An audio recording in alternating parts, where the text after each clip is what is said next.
오늘은 요한 3서, 신약 성경에서 가장 짧은 서신입니다. 신약 성경 전체에서 가장 짧은 이제 편지죠, 편지. 예수님의 제자였던 요한 사도가 개인적으로 쓴 편지 중 하나입니다.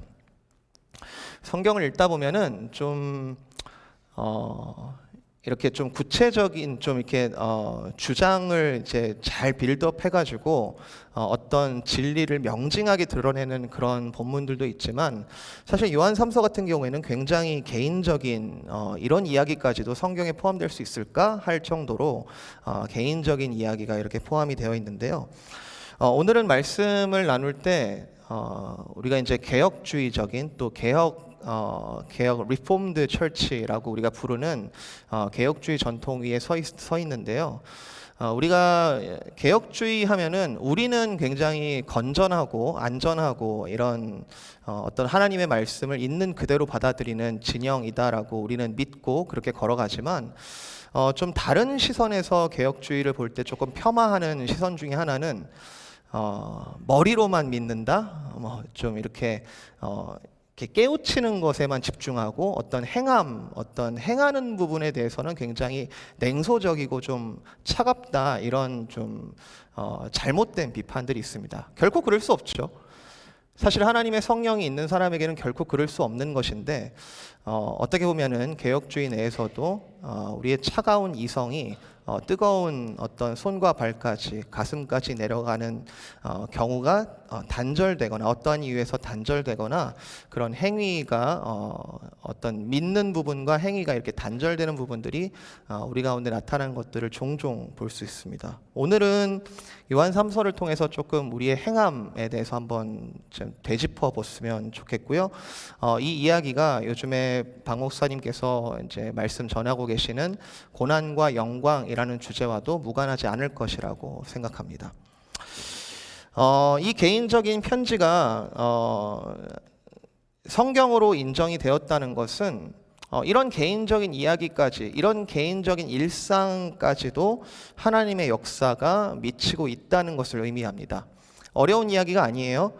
여러분, 주일에만 거룩하고 월요일부터 토요일까지는 그냥 내 맘대로 사는 시간, 이렇게 하지 않죠. 우리가 우리의 일상까지도 사실 코람데오, 하나님 앞에 서 있는 자로서 우리가 하나님의 거룩한 시간과 공간 아래 우리가 살아가고 있다는 것을 우리가 믿음으로 고백하며 매일매일을 치열하게 영적인 전투를 싸우며 살아가지 않습니까? 우리가 성도의 모임, 교회로 모일 때가 어떤 예배가 가장 거룩하고 하나님의 사랑이 절정에 이르는 시간이 맞지만, 예배 전후로 있는 시간들, 예를 들어서 카페에서 커피 한 잔을 한다든지, 친교 우리 공간에서 같이 도넛을 나눈다든지, 그런 그때 만나서 하는 눈인사라든지, 이렇게 포옹이라든지, 그런 모든 것들이 사실은 하나님의 손길이 닿지 않는 곳이 없습니다. 이것은 신학적으로도 충분히 이야기할 수 있습니다. 우리가 성막 이야기할 때 지성소, the most holy place, 그러니까 가장 거룩한 그 장소를 우리가 지성소라고 부르는데, 지성소만 거룩한 건 아니죠. 그렇죠? 지성소도 거룩하고 성소도 거룩하고, 사실은 안뜰과 바깥뜰, 그 모든 공간이 사실은 그 회막을 넘어서는 이스라엘 진영 전체가 사실은 하나님의 손길이 닿는 공간이라고 생각합니다. 여러분, 오늘 금요일인데요. 이번 한 주 날씨가 참 좋았던 것으로 기억하는데, 이번 한 주 어떻게 보내셨습니까? 어떻게 보냈어야 했을까요? 뿌듯하고 감사한 한 주이셨습니까? 아니면 다소 좀 후회스러운 그런 한 주셨습니까? 사도 요한은 이 지극히 개인적인 서신을 통해서 이제 하나님의 마음을 가이오에게, 자신을 통하여 하나님의 마음을 가이오라는 사람에게 편지를 쓰고 있는데, 한번 2절 보실까요? 2절 되게 유명한 구절인데요. 2절 다시 한번 같이 한번 읽어볼게요. 시작. 사랑하는 자여, 내 영혼이 잘됨 같이 내가 범사에 잘되고 강건하기를 내가 간구하노라. 이게 사실은 요한이 개인적으로 가이오에게 쓰는 편집말일 수도 있겠지만, 이 글이, 이 편지가, 이 표현이 그대로 성경 안에 포함이 되었다는 것은 우리를 향한, 우리의 일상을 포함한 우리의 전 인격을 향한 하나님의 마음이라고 생각합니다. 하나님께서 가이오에게, 그리고 이 편지를 돌려 읽는 우리의 손에까지 와 있는 이 성경 속에서, 이 표현 속에서 하나님께서 그의 택한 백성을 향하여 이렇게 말씀하시는 거죠. 사랑하는 자야, 네 영혼이 잘됨 같이 네가 범사에 잘되고 강건하기를 내가 간구한다. 내가 바란다. 사실 이것이 나 자신을 주인으로 모시지 않는 사람, 예수 그리스도를 주인으로 모시는 사람, 즉 모든 일상을 얽매고 있는 그 속박으로부터 자유와 해방을 얻은 사람, 구원을 받은 자의 모습은 사실 이렇다는 거죠. 내 영혼이 잘됨 같이 범사에 잘되고 강건한 상태. 이것을 구체적인 모습이 어떠한가, 영혼이 잘되고 범사에 잘되고 강건하다, 강건했으면 좋겠다라고 하는 이 하나님의 마음이 요한 3서에서는 어떻게 구체적으로 표현되고 있냐면 3절과 4절에 두 번이나 반복됩니다. 진리 안에서 행한 것, 네가 진리 안에서 행하는 것을 보니 참으로 범사에 네가 잘되고 영혼이 강건하고 영혼이 잘되는 것을 내가 알겠다. 뭐라고요? 진리 안에서 행한다. 여러분 같이 읽으셨지만 사도 요한은 가이오를 정말 많이 사랑하는 것 같아요. 사랑하는 자야라는 표현이 몇 번이나 반복하죠. 사랑하는 자요. 서로 사랑하는 건지 요한이 가이오를 일방적으로 사랑하는 건지는 잘 모르겠습니다. 서로 사랑하는 관계면 정말 베스트인 그런 서신일 텐데, 일방적으로 사랑을 한다라고 봐도 예를 들어 우리가 부모 자식 간의 관계를 생각해 보면은 4절에 보면은 내 자녀들이 진리 안에서 행한다함을 듣는 것보다 더 기쁜 일이 없다. 마치 부모가 자식을 사랑하듯이, 아버지가 자녀를 사랑하듯이 쓴 편지 같은 느낌이죠. 그래서 1절부터 4절을 다시 한번 우리가 되뇌어서 읽어보면은 아주 애정이 가득한 그런 인사말입니다. 사랑하는 자야, 네가 정말로 잘 됐으면 좋겠다. 우리가 아이들한테 그렇게 해야 하지 않습니까? 내 걸 다 빼주더라도 정말 네가 잘 됐으면 좋겠다. 적어도 이 부모보다는 잘 됐으면 좋겠다. 그런 마음 아닙니까? 그런데 이 사랑이라는 것이 그럴 만한 이유로부터 나오는 결과가 아니잖아요. 그냥 끌리는 사랑. 그럼에도 불구하고 그렇지 않아도 사랑하게 되는 것이 사랑이기 때문에 아마 요한은 가이오가 사랑받을 만한 사람이어서 사랑한 것 같지는 않습니다. 정말로 부모가 자녀가 어떤 모습을 보이든지 간에 사랑스러워하는 것처럼 가이오, 네가 정말로 범사에 영혼에 잘 되었으면 좋겠다. 그런데 인사말 속에 가이오가 어떤 특정한 모습을 보였기 때문에 내가 더 기쁘다라는 표현을 하고 있는데, 네가 잘 못해도 난 널 사랑할 거야 라고 하고 있지만, 그러나 네가 특별히 이것을 하고 있기 때문에 내가 너무너무나 기쁘다라는 표현을 하고 있는데, 그게 3절과 4절에 방금 읽었던 네가 진리 안에서 행하는 것을 보니까 내가 너무너무 기쁘다. 아마 태초의 첫 인간 아담과 하와가 창조되었을 때 하나님께서 뭐라고 탄식이 아니죠, 뭐라고 이렇게 탄성 을 질르셨냐면 너무너무 좋았더라, 심히 좋았더라 라는 표현을 쓰시지 않습니까? 그 표현은 하나님 본인이 내가 이렇게 만들었기 때문에 참 뿌듯하다라는 그런 느낌은 아닐 거라고 생각합니다. 왜 그 인간을 바라보면서 심히 좋았더라라고 하셨을까? 창조하셔서 타락하기 전에 그 인간은 참으로 하나님의 뜻에 합당한 존재였기 때문에 심히 좋았다는 것이죠. 하나님의 이미지를 그대로 반영한 그 인간, 하나님의 뜻대로, 하나님의 형상대로, 하나님의 온 마음들을 그대로 반영하고 있는 그 인간, 참으로 심히 좋았더라. 진리 안에서 행하는 아담과 하와였을 겁니다. 아마도 선악을 알게 하는 나무의 열매를 먹기 전까지는요. 우리가 예수 그리스도를 믿는다는 것은, 예수 그리스도께서 무엇을 하셨냐라는 것은, 예수 그리스도께서 하신 그 구원 사역이라는 것은 타락 이전의 상태, 창조의 원형을 다시 한번 재창조하는 것, 새 창조하는 면이 있음을 기억할 때, 우리가 예수를 믿음으로써 구원을 받았다는 것. 아까 예수로 충만하자 이런 찬양을 했는데 예수로 인하여 우리가 구원을 받고 성령으로 충만케 되었다는 것은 이전에는 진리 안에서 행할 줄도 모르고 심지어 진리도 뭔지 잘 몰랐던 우리가 이제는 진리를 알게 되었고 그 진리를 행할 줄도 이제는 알게 되었다라는 것을 의미하죠. 그게 구원받았다라는 의미입니다. 여러분 진리 안에 행하고 계십니까? 여러분 안에 계시는 그 진리가 뭡니까? 여러분 안에 있는 그 정말 어떤 것이 와도 내가 바꿀 수 없는 여러분 안에 있는 그 흔들릴 수 없는 그 진리가 무엇입니까? 이 땅에 오신 하나님의 아들 예수 그리스도가 예수로 충만하자 예수 그리스도가 나의 주인, 온 세상의 주인이심을 알고 인정하는 것이 나의 진리죠. 뭐라고 하든 누가 뭐라고 하든 내 목에 칼이 들어오든 나를 억압하고 핍박하고 나를 괴롭힐지라도 내 안에 있는 진리가 절대 변할 수 없는 것은 그분께서 나의 주인이시고 이 온 세상의 주인이시라는 것. 그것이 우리가 가지고 있는 진리 아닙니까? 요한은 굳이 이 요한 3서에 굳이 이것을 풀어서 설명할 필요가 없습니다. 만약에 풀이가 필요하다면 요한복음을 읽어보면 돼요.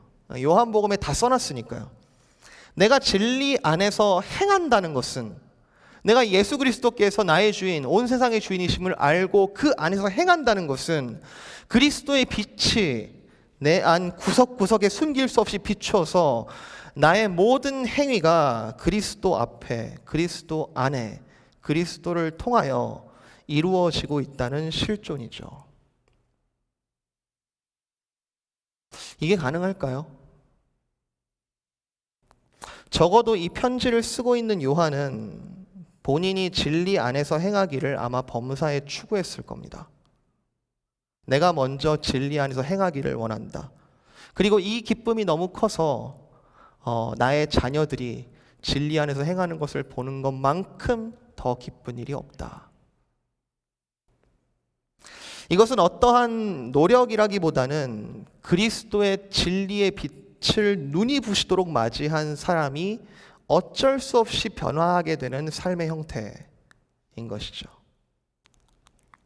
강렬한 태양의 빛과 열기를 계속 받으면 옷을 벗어야 하는 것이 당연하듯이 계속해서 나를 감추고 나를 방어하고 나를 지키는 데 애를 쓰던 내가 그리스도 앞에서 무장해제가 되고 그리스도의 그 진리의 빛 앞에서 모든 것을 그대로 드러내어 그의 진리를 따라 행하게 된다는 것.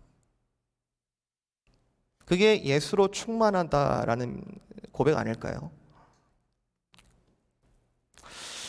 따라서 진리를 알게 된 그리고 진리를 가지게 된 그리스도인들은 사실 구원받은 후에 또 다른 어려움에 봉착하게 됩니다. 그것은 이제는 진리를 알게 된 이상 진리 안에서 행하지 않을 때 그 진리가 나를 불편하게 만든다는 거죠. 내 안에 있는 진리가 흔들리지 않기 때문에 그 진리와 반하는 나의 행동들이 점점 불편하게 되어지는 거죠. 내가 진리보다 결코 크지 않기 때문에 내가 아무리 노력해도 그 진리를 외면하거나 무시하거나 그 진리를 전복시킬 수가 없기 때문에 마치 아담과 하와가 하나님의 존재와 음성 앞에 조마조마한 마음으로 들키지 않으려고 애를 쓰며 숨었던 것처럼 그리스도인이 진리 안에서 행하지 않음으로 인한 불편함이라는 것은 성령께서 주시는 양심의 확장이고 만약 그리스도인이라고 하면서 진리 안에 행하지 않는 것을 전혀 거리끼지 않는 사람이 있다면 바울 사도는 그를 향하여 자기 양심에 화인 맞은 자라고 표현했습니다.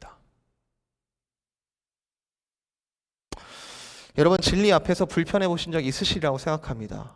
여러분 진리 앞에서 불편함과 부끄러움 자체는 죄가 아닙니다. 다시 한번 말씀드립니다.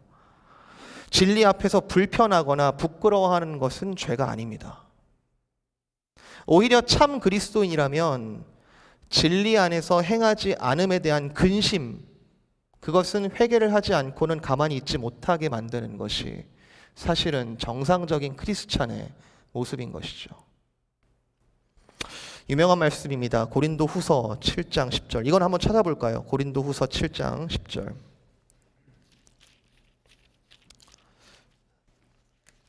고린도후서 7장 10절 제가 읽습니다. 하나님의 뜻대로 하는 근심은 후회할 것이 없는 구원에 이르게 하는 회개를 이루는 것이요 세상 근심은 사망을 이루는 것이니라. 보라, 하나님의 뜻대로 하게 된 이 근심이 너희로 얼마나 간절하게 하며 얼마나 변증하게 하며 얼마나 분하게 하며 얼마나 두렵게 하며 얼마나 사모하게 하며 얼마나 열심 있게 하며 얼마나 벌하게 하였는가. 너희가 그 일에 대하여 이제는 일체 너희 자신의 깨끗함을 나타내었느니라.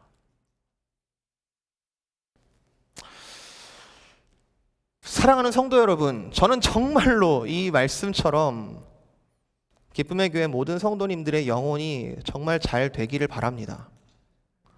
정말로 범사에 잘 되시고 강건하기를 진심으로 바랍니다. 진리 안에 행하지 않는 일이 혹시 있다면, 혹시 지금 이 시간 반복하여 진리를 거스리고 있는 일이 있다면, 사절에 쓰고 있는 이 요한의 기쁨, 가장 큰 기쁨, 가장 이거보다 더 기쁜 일이 없다는 이 기쁨을 우리는 놓치고 있는 게 아닐까요? 허무한 일을 반복하고 있는 건 아닐까요? 맞습니다. 죄의 유혹이 그만큼 강합니다. 죄의 유혹이 그만큼 강하죠. 그렇지만 내가 죄의 유혹이 강해서 내가 어쩔 수 없다라고 하는 말은 적어도 내 안에서 죄보다 진리가, 그리스도가 죄보다는 강하지 않다라는 슬픈 현실이죠. 내가 어쩔 수 없어. 죄가 너무 강해. 라고 하는 말은 우리의 연약함을 드러내는 솔직한 표현일 수도 있지만 사실 뒤집어 볼 때 그리스도가, 진리가 죄보다 크지 않음을 스스로 고백하고 있는 건 아닌가요? 간절해야 되고요. 변증해야 되고요. 분해야 되고요. 하나님의 뜻대로 하는 근심은 두려워해야 되고요. 다시 사모해야 되고 다시 열심을 내게 한다는 것. 요한 3서에서 5절부터 나오는 진리 안에서 행하는 것에 대한 사례는 매우 특수한 사례입니다. 매우 개인적인 사례입니다. 이 요한이 가이오의 상황, 그리고 당시 실명을 거론하면서 디오드레베 그리고 데메드리오라는 사람이 어떻게 했는지, 잘했는지 못했는지 사례를 하나하나 평가하면서 너희가 진리 안에서 행하는 것은 그 당시 이 교회에 이렇게 행하는 것이다 라고 특수하게 가르치고 있죠. 우리가 이 말씀을 읽으면서 우리 기쁨의 교회도 나도 하나의 성도로서 이대로 하면 되는 거구나. 그 나그네 된 형제들, 이방인에게 아무것도 받지 않는 이런 불쌍한 형제들에 대해서 우리도 먹이는 거구나. 그런 일들이 있죠. 우리가 지금 미사모 모임들을 세워가고 있지 않습니까? 우리가 전 세계에 있는 또 선교기관들, 선교사님들 우리가 지원하고 후원하고 또 기도하는 그런 일들을 또 적용해보면은 같이 또 맥락이 통하는 부분이 있기는 하지만 이 말씀을 읽으면서 우리 안에 내면의 문제, 그리고 나의 일상의 문제를 모든 것을 그리스도로 거울 삼아서 적극적으로 적용하여 진리 안에 행할 것을 고민하고 도전해야 한다고 생각합니다. 과연 지금 나의 데스크에서, 과연 나의 지금 침대에서, 과연 내가 지금 만나고 있는 가족들과 내가 함께 일하고 있는 파트너와의 그 관계 속에서, 그리고 내가 운전하고 있는 중에서 나의 모든 일상 속에서 그리스도는 어떻게 내 안에서 진리 가운데 행하게 하시는가? 사랑하는 자여, 네가 순회 전도자들을 영접하고 환송해 줘라. 당연한 말 같지만 결코 손쉬운 일은 아닙니다. 진리 안에 행한다는 것 쉬운 일은 아닙니다. 그렇지만 우리 교회도 지금 미사모 조직 가운데 지금 진짜 말 그대로 선교사님들 또 선교 기관들을 우리가 후원하고 있는데요. 선교사님들도 그렇고 사실은 본질적으로 모든 성도들이 홀로 서지 못하는 이유는 서로 사랑으로 도우라고, 서로 사랑으로 세우라고 하신 하나님의 장치, 은혜 아닙니까? 너희가 그들을 맞이하라. 먹이고 재우고 환송해 줘라. 미사모 내에서 앞으로 얼마나 구체적인 계획과 뜨거운 마음, 신실한 기도 얼마나 필요하겠습니까? 그것들이 하면 좋고 안 하면 그만 그런 일인가요? 사도 요한은 당시 정말 선교적인 의미가 담긴 그 당시 컨텍스트 속에서 너희가 진리 안에서 이 마땅한 일을 꼭 했으면 좋겠다라고 지금 권고하고 있는 겁니다. 여기 마땅한 일에 대해서 대놓고 진리를 거스르는 사람도 있어요. 디오드레베라는 실명이 거론됐는데요. 9절에 그들 중에 으뜸되기 좋아하는 디오드레베가 있다. 비방도 하고 있고 맞아들이지도 않고 나그네를 맞아들이는 사람을 방해해서 교회에서 내쫓기도 하고, 한쪽에서는 선한 일을 열심히 하려고 하는데 한쪽에서는 방해만 하는 사람들. 혹시 내가 디오드레베는 아닙니까? 너무 비약인가요? 혹시 내가 디오드레베가 아닐까? 여러분, 디오드레베는 교회 멤버였습니다. 외부인이 아니에요. 교회 안에 있는 자입니다. 그리스도의 몸된 교회 안에서 이 일이 벌어지고 있는데, 제가 지금 여러분 보고 디오드레베입니다 라고 지금 단정하는 게 아니고, 우리는 본질적으로 스스로 선하지 않기 때문에 그리스도와 성령 안에서 아들의 나라로 옮겨진 것 뿐이기 때문에, 다시 말해 그리스도를 온전히 붙잡고 있지 않다면, 성령의 부르심에 대해서 민감하게 그 음성에 귀 기울이고 있지 않고 거스르고 있다면, 혹시 겉으로는 세례교인으로서의 옷을 입고 있을지 모르지만 속으로는 악을 행하는 자가 될 수 있는 얼마든지 가능성이 있는 것 아닐까. 사도 요한은 분명히 말하고 있습니다. 디오드레베가 하는 일은 진리 안에서 행하는 일이 아니다. 진리 안에서 행하는 일이 있고 진리 안에서 행하지 않는 일이 있다. 악한 일은 진리와 무관하고 그리스도와 무관하고 하나님과 무관한 일이다. 11절 잘 보여주죠?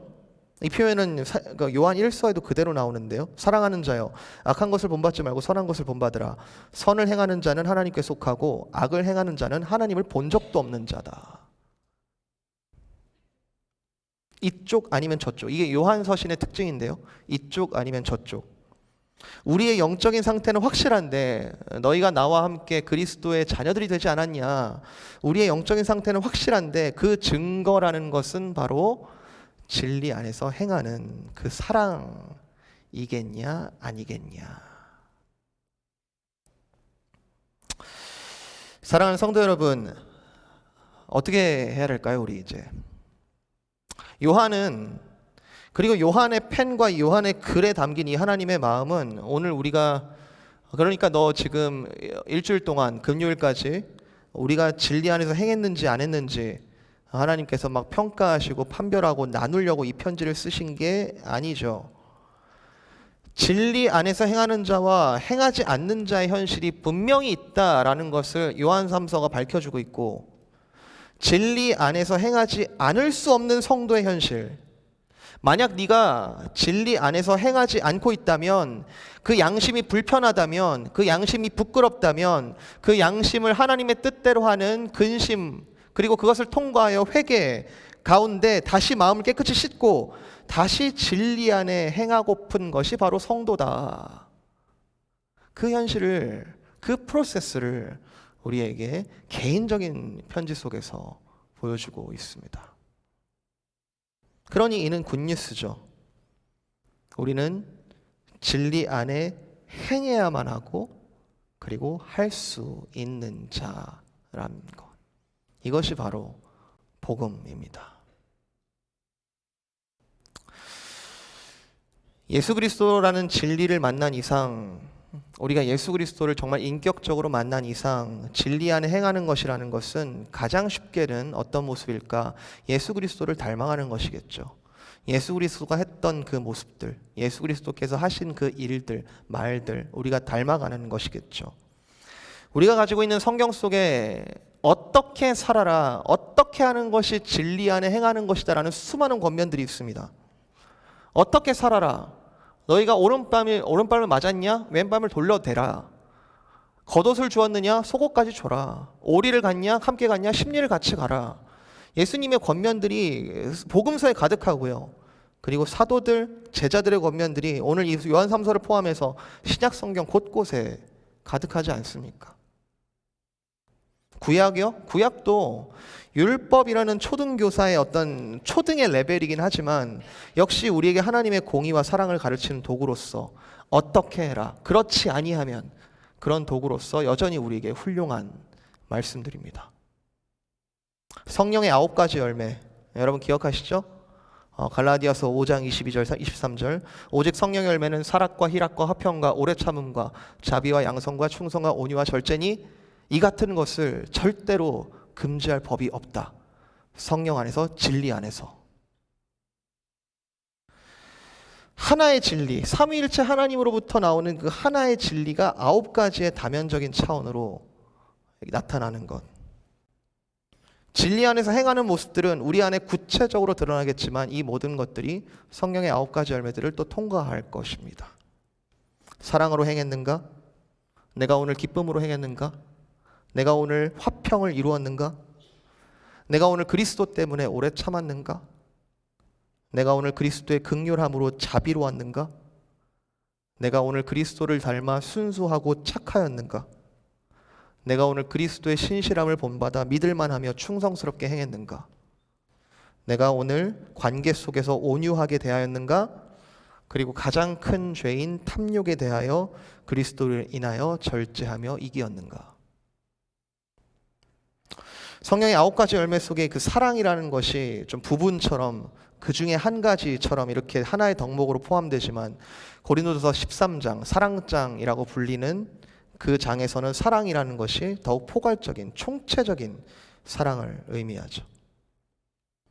오늘 말씀이 제가 의도하지 않았는데 하트처럼 보이지 않아요? 그죠? 사랑은 오래 참고, 사랑은 온유하며, 사랑은 시기하지 아니하며, 사랑은 자랑하지 아니하며, 교만하지 아니하며, 무례히 행하지 아니하며, 자기의 유익을 구하지 아니하며, 성내지 아니하며, 악한 것을 생각하지 아니하며, 불의를 기뻐하지 아니하며, 진리와 함께 기뻐하고, 모든 것을 참으며, 모든 것을 믿으며, 모든 것을 바라며, 모든 것을 견디느니라. 요한은 이 사랑으로 행함을, 이 사랑으로 행하려고 하는 그것을 시작하게 만드는 그 진리 안에서 사랑을 행하는 소식을 듣는 것보다 나에게 더 큰 기쁨이 없다라고 말했습니다. 개혁주의 교회는 사실 이 교량이 사실 단단해야 할 텐데, 진리가 무엇인지 알았다면 사실은 진리 안에 행하는 사랑도 그만큼 단단하게 나아가야 할 텐데, 기쁨의 교회가 정말 기쁨의 교회가 되려면, 정말 부담스러운 이름이에요. 기쁨의 교회. 정말 기뻐하지 않으면 큰일 날 것 같잖아요.